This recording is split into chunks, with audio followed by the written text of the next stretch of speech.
Class 12th के science के students के लिए केमिस्ट्री के ऑब्जेक्टिव क्वेश्चंस को लेकर के जो वीडियो सीरीज हमने स्टार्ट की थी उसका ये तीसरा वीडियो है। 1 से लेकर के 70 तक के क्वेश्चंस हम प्रीवियस वीडियोस में देख चुके हैं। आज 71 क्वेश्चंस हम स्टार्ट करेंगे। तो चलिए स्टार्ट करते हैं। मैं हूँ रविंद्र सोनी और आप देख रहे हैं श्रद्धा की रिविजन का YouTube channel S Ravindra sir. 71 question में पूछा गया है कि प्रोटीन निम्न में से किसका बहुलक होता है। तो प्रोटीन जो होता है वो एमिनो अम्ल का बहुलक होता है, यानी हमारा ए ऑप्शन जो है वो करेक्ट है। इसके बाद 72 क्वेश्चन पूछा गया है, मोललता का मात्रक होता है मोल प्रति लीटर, मोल प्रति ग्राम, मोल प्रति किलोग्राम या मोल प्रति किलोग्राम विलायक। तो मोललता का जो मात्रक होता है वो मोल प्रति किलोग्राम विलायक होता है, यानी ऑप्शन डी हमारा करेक्ट होगा। नेक्स्ट है 73 क्वेश्चन, प्रतिरोध का व्युत्क्रम क्या कहलाता है। विशिष्ट चालकता, चालकता, विशिष्ट प्रतिरोध या फिर उपरोक्त में से कोई नहीं। तो प्रतिरोध का जो व्युत्क्रम होता है उसे हम चालकता कहते हैं, यानी ऑप्शन हमारा बी करेक्ट होगा। नेक्स्ट क्वेश्चन पूछा गया है, परिशोधित एल्कोहल क्या है। तो परिशोधित एल्कोहल जो होती है वो 95.5% एल्कोहल को कहा जाता है, यानी हमारा ऑप्शन बी करेक्ट होगा। Option B is the right answer of this question. Next question है हमारे पास कि ग्लूकोज किस प्रकार का कार्बोहाइड्रेट है। मोनोसेकेराइड, डाइसेकेराइड, पॉलीसेकेराइड या उपरोक्त में से कोई नहीं। तो ग्लूकोज जो होता है वो एक मोनोसेकेराइड होता है, यानी ग्लूकोज को जब हम जल में विलय करते हैं तो ये इससे छोटे अणुओं में नहीं टूटता है, इसलिए इसे मोनोसेकेराइड कहा जाता है। शर्करा अगर पूछा जाता कि शर्करा किस प्रकार का बहुलक है या कार्बोहाइड्रेट है, तो हम शर्करा को बोलते कि शर्करा डाइसेकेराइड है, क्योंकि शर्करा जब टूटती तो ग्लूकोज और फ्रक्टोज दो अणु मिलते, इसलिए उसे हम डाइसेकेराइड कहते। मगर यहाँ पूछा गया ग्लूकोज के बारे में, इसलिए ग्लूकोज एक मोनोसेकेराइड है। नेक्स्ट है गेमेक्सिन का सूत्र क्या है। गेमेक्सिन को जनरली हम BHC नाम से जानते हैं, यानी बेंजीन हेक्साक्लोराइड, जिसका व्यापारिक नाम गेमेक्सिन है। इसे 666 भी कहा जाता है या फिर कहा जाता है लिंडेन। ये तीनों नाम गेमेक्सिन के ही हैं, ठीक है। तो 666 या BHC बेंजीन हेक्साक्लोराइड, यानी सूत्र बनेगा C6H6Cl6। क्लियर। तो जो हमारा ऑप्शन है वो ए करेक्ट होगा, C6H6Cl6। Option A is the right answer of this question. Next है कास्ट स्पिरिट क्या होता है। तो मेथिल एल्कोहल को हम कास्ट स्पिरिट कहते हैं, यानी ऑप्शन बी हमारा करेक्ट है। नेक्स्ट है TNT ट्राई नाइट्रोटोलुइन क्या होता है। तो ट्राई नाइट्रोटोलुइन जो है एक प्रबल विस्फोटक होता है, यानी ऑप्शन ए जो होगा वो हमारा करेक्ट होगा। नेक्स्ट आता है हिंसबर्ग अभिकर्मक का सूत्र क्या है। तो हिंसबर्ग अभिकर्मक का जो सूत्र होता है वो होता है C6H5SO2Cl, C6H5SO2Cl, यानी हमारा ऑप्शन ए जो होगा वो करेक्ट होगा।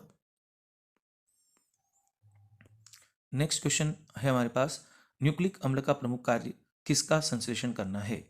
तो न्यूक्लिक अम्ल का जो प्रमुख कार्य है वो है प्रोटीन का संश्लेषण करना। तो न्यूक्लिक अम्ल जो होता है वो प्रोटीन का संश्लेषण करता है, यानी ऑप्शन बी हमारा क्या होगा, करेक्ट होगा।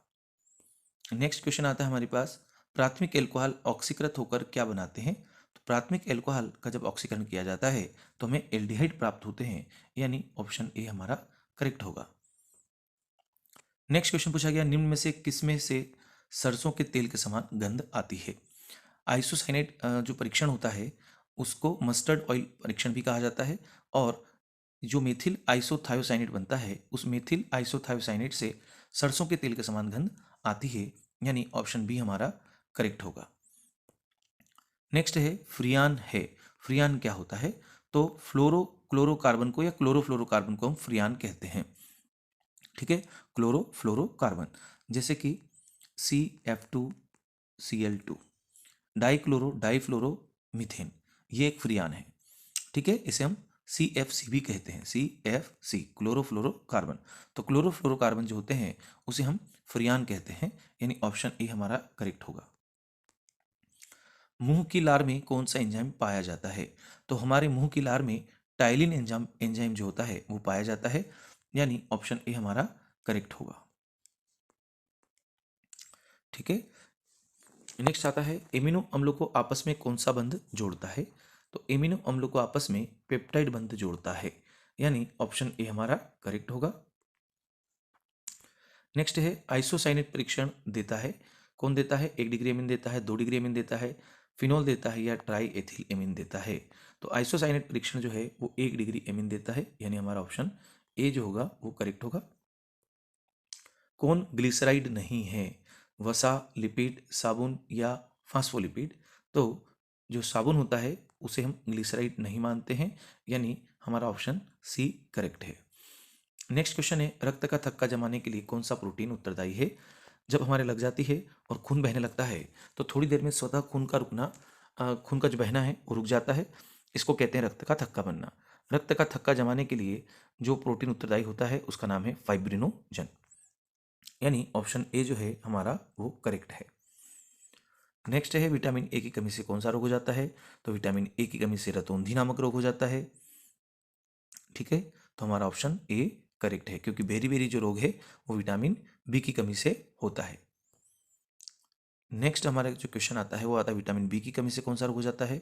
अभी जस्ट मैंने बताया कि विटामिन बी की कमी से बेरी बेरी रोग हो जाता है, यानी ऑप्शन ए करेक्ट है।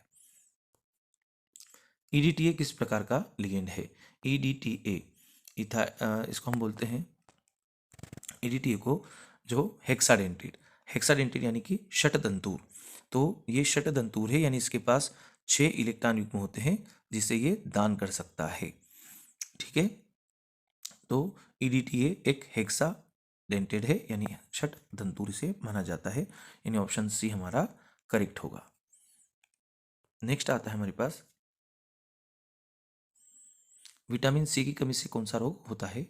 तो विटामिन सी की कमी से स्कर्वी रोग हो जाता है, यानी हमारा ऑप्शन सी करेक्ट होगा। इलेक्ट्रॉन युग्म दाता क्या कहलाता है? तो जो इलेक्ट्रॉन युग्म दाता होता है वो लिगेंड या संलग्नी कहलाता है उपसर्जक यौगिकों के अंतर्गत, यानी ऑप्शन ए हमारा करेक्ट होगा। नेक्स्ट क्वेश्चन है कि संलग्नी तथा केंद्रीय धातु आयन के मध्य कौन सा बंध बनता है? उपसंयोजक बंध, सहसंयोजक बंध, आयनिक बंध या उपरोक्त में से कोई नहीं। तो संलग्नी तथा केंद्रीय धातु आयन के मध्य में जो बंध बनता है वो होता है उपसंयोजक बंध, यानी ऑप्शन ए हमारा करेक्ट है। क्लोरोफिल में कौन सी धातु पाई जाती है? तो क्लोरोफिल के अंतर्गत जो है मैग्नीशियम धातु पाई जाती है, यानी ऑप्शन बी हमारा करेक्ट है। निम्न में से कौन सा तत्व संक्रमण तत्व नहीं है? तो जो तत्व हमारे पास है वो देखते हैं, जिंक है, सिल्वर है, कॉपर है और गोल्ड है। तो सिल्वर है, गोल्ड है और कॉपर, ये तीनों ही संक्रमण तत्व है, किंतु जिंक जो है वो संक्रमण तत्व नहीं है, यानी ऑप्शन ए जो है हमारा करेक्ट है, क्योंकि जिंक, कैडमियम और मरकरी ये तीनों डी ब्लॉक के अंतर्गत आते हैं, फिर भी इन तीनों को संक्रमण तत्व नहीं माना जाता है, क्योंकि इनका डी उपकोष जो होता है वो कंप्लीटली फिल होता है, इसलिए जिंक, कैडमियम और मरकरी को संक्रमण तत्व नहीं माना जाता है। नेक्स्ट है डी ब्लॉक के तत्वों के लिए सही कथन है। क्या यह सभी धातु हैं? बिल्कुल करेक्ट है। यह परिवर्ती संयुक्ता प्रदर्शित करते हैं, ये भी करेक्ट है। यह रंगीन और जटिल आयन बनाते हैं, ये भी करेक्ट है, यानी उपरोक्त सभी ऑप्शन इसके करेक्ट है, यानी हमारा डी ऑप्शन जो होगा वो करेक्ट होगा। मैग्नीज की अधिकतम ऑक्सीजन संख्या कितनी है? तो मैग्नीज जो है +7 ऑक्सीजन अवस्था व्यक्त करता है, यानी ऑप्शन ए हमारा करेक्ट होगा। और नेक्स्ट आता है 10 डिग्री सेंटीग्रेड तापमान बढ़ाने पर प्राय अभिक्रिया की दर हो जाती है।